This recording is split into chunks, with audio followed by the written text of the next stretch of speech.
Sa balik pa bakuna sa barangay Tibay kan batatang altao dito syudad ti San Fernando pangitay dadakkel nga barangay iti nadaka mabelang syudad dapat naman ito iti barangay Sevilla iti barangay Sagayat kasama iti barangay Parian San Fernando City Loyon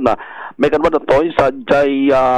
barangay Sevilla covered court manipod iti alas 9 ti agsapa aging kati alas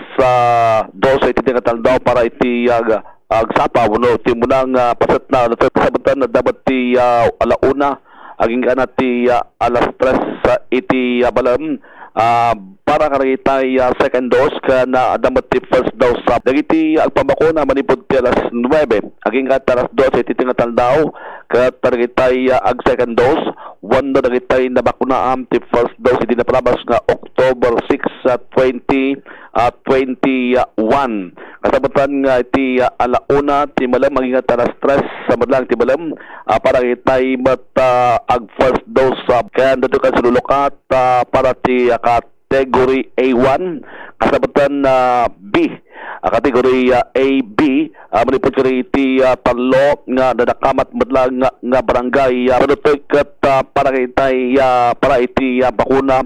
sa barangay kagiddan iti nato na lang ti agtutuloy nga maiganwat nga panagpakunaan iti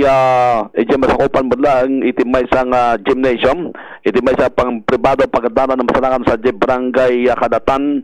siyudad ti San Fernando itatamad lang nga aldaw manipod alas 8 iti agsapa aging kana iti alas 5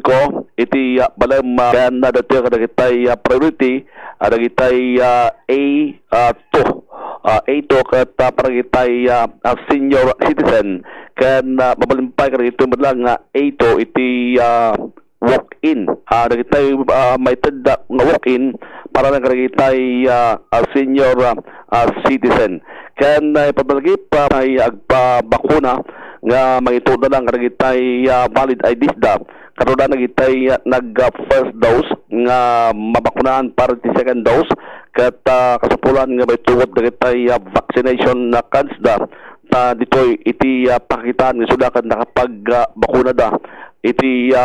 first dose kadi iti napalabas madlang nga bulan may palagip nga idi kalmaan na sa balpay nga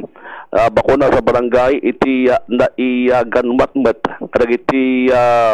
barangay kapangrunana iti barangay Langkwas, iti barangay Piazza, iti barangay Cambanse, iti barangay Kadaklan, barangay Santiago Norte, kasabutan iti barangay Dalangayan Este. Bombo Daniel Sabal, para sa bansang radyo ng Pilipinas, consistent number 1 sa Union. Basta radyo, Bombo.